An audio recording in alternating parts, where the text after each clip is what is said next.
On Tuesday, June 21st, it became known that Germany finally handed over Ukraine its most modern artillery guns, PzH 2000 self-propelled howitzers. And as early as June 27th, the German publication Bild reported that the PzH 2000 is already being used in battles with Russian troops, and even showed a couple of pictures of these weapons in Ukrainian paint.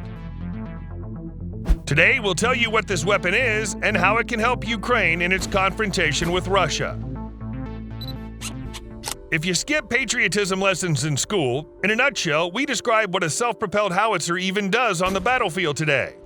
It's not just a cannon with wheels. It shoots overhang, far, destructively, and for some time, very accurately. The delivery of PzH 2000 to the Ukrainian army is an important event, especially taking into account the fact that some military analysts call the Russian-Ukrainian conflict artillery. Guns and howitzers have once again proved that in the event of a serious military conflict, they're still the gods of war, rather than all kinds of drones, aviation, and other handheld anti-tank systems. And if all kinds of guns are the gods of war, the PzH 2000 self-propelled howitzer is their Zeus, the most important god. Military experts believe that it's equal in effectiveness to 3 American self-propelled howitzer M109s, one of the modifications of which is well known in the world because of its resounding name, Paladin. Now, let's take a closer look at our Zeus. This howitzer was developed in 1987 by the leading German companies, and the legendary Porsche and Rheinmetall took part in its creation. The name itself had the number 2000, a hint that the gun was to be the system of the future. One of the important requirements for the new SAU was a significant lengthening of the barrel. Up to 52 caliber in the 80s, the norm was considered 39 calibers.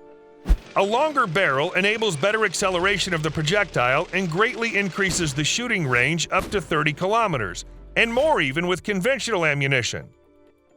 The first specimens were produced in 1993, and it took several years of tests, which confirmed the high quality of this self-propelled gun, including in extreme conditions such as bitter cold or desert heat. In March 1996, Germany signed a contract to supply 185 PzH 2000 to the Bundeswehr, and production of the gun began in 1998. Impressed with the success of the Germans in creating the PzH 2000, Italy, a former partner in the failed SR-70, Italians had more modest results, including the Palmaria ACV, which they didn't even dare to arm themselves. It was produced only for export, mainly to Libya. Showed interest in buying the PzH 2000. The Italian army ordered 70 German guns, and most of them were assembled under license in Italy. Then Greece, the Netherlands, and Qatar armed themselves with Panzerhaubitzer 2000s. After the reduction of the Bundeswehr, some howitzers were sold to Croatia and some to Lithuania. Now, more about the design. The PzH 2000 is a tracked fighting vehicle with light armor. Turret holds bullets from large-caliber 14.5mm machine guns, shrapnel shells, and elements of cluster ammunition. This provides the crew with sufficient security. The place of self-propelled howitzers is not at the front line, but deep inside the positions, where in a normal situation there should be no enemy tanks or infantry with grenade launchers and ATGMs. In addition to armor, the howitzer is equipped with systems of protection against weapons of mass destruction and advanced fire suppression systems, and the crew is shielded from their ammunition by a partition. In case the shells in the howitzer for some reason explode, the explosion energy is directed in the opposite direction from the artillerymen, giving them a chance to survive. The main advantage of the PzH 2000 is undoubtedly its cannon, a 155mm 52-gauge system, about 8 meters long, mounted in a circular turret. Thanks to the considerable length of the barrel and the advanced muzzle brake, the projectile has time to gain high muzzle velocity. As a result, even standard ammunition can reach 30 kilometers. More advanced projectiles enable the gun to fire at 35, 40, and the famous Excaliburs even at 50 kilometers.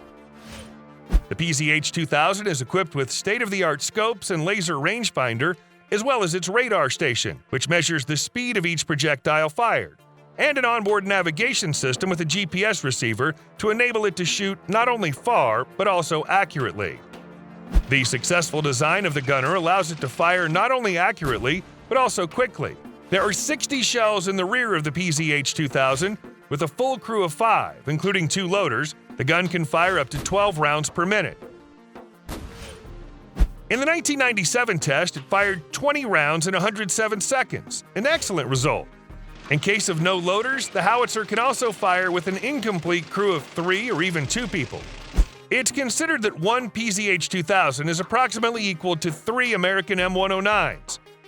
The 1,000-horsepower diesel engine allows the SAU to travel at a speed of about 70 kilometers on the highway and about 45 kilometers in rough terrain. The PzH 2000 takes just a couple of minutes to move from stowed to firing position and then can quickly fire a dozen or so shells at the target and change its position. Such swiftness is very useful in counter-battery warfare, quickly take up a position, accurately cover the enemy's guns with shells, and retreat before it gets hit back. In terms of counter-battery capabilities, the PzH 2000 surpasses all systems supplied by the West to the Ukrainian army.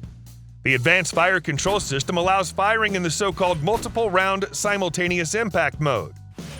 Its essence is simple. The gun fires a projectile, then the barrel tilts at a different angle, calculated in advance by the fire control system. The second shot is fired, the barrel slightly changes position again, the third shot follows, and so on. As a result, all shells arrive almost at the same time in the same area, leaving nothing alive there. The PzH allows up to 5 rounds to be fired in this mode. In addition to the main gun, the SAU has only the MG3 machine gun for self-defense of the crew, 2,000 cartridges for it, and 8 smoke grenade launchers to put a screen and hide from the enemy if necessary. Will these weapons be able to influence the course of the war, which is not going very well for Ukraine right now? It's already lost more than 20% of its territory. Of course, the PzH 2000 is not an absolute weapon, but it will be able to play an essential role if certain conditions are met. Firstly, a large number of them must be delivered to Ukraine, not units and tens, but hundreds. Western experts claim that the Russians are releasing 50,000 shells a day to Ukrainian troops. For comparison, during the entire war in Iraq, the U.S. Army fired 60,000 shells, and here 50,000 a day. It's hard to counter this shaft of fire with anything but the same shaft, but you have to have as many guns as possible to do that. Secondly, the PzH 2000 must be reliable and unpretentious. In Ukraine, there's no one and nothing to repair it. The U.S. edition of the National Interest reported that the Ukrainian army can now operate only 34 of the 108 howitzer M777s transferred by the Americans. The rest are either destroyed or being repaired. For example, the optical side of these howitzers falls off when firing. And to keep the gun, the Ukrainian artillerymen have to remove the sight each time after aiming before firing. Therefore, firing these howitzers in a cursory manner is impossible. The Russian-Ukrainian war is gradually becoming the most serious test for modern weaponry.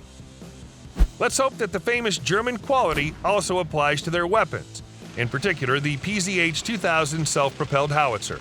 What do you think about it? Write in the comments below the video. And if you've enjoyed the video, please don't forget to give us a like. If you don't want to miss new stories about modern weaponry from our channel, subscribe to it. And we'll see you next time.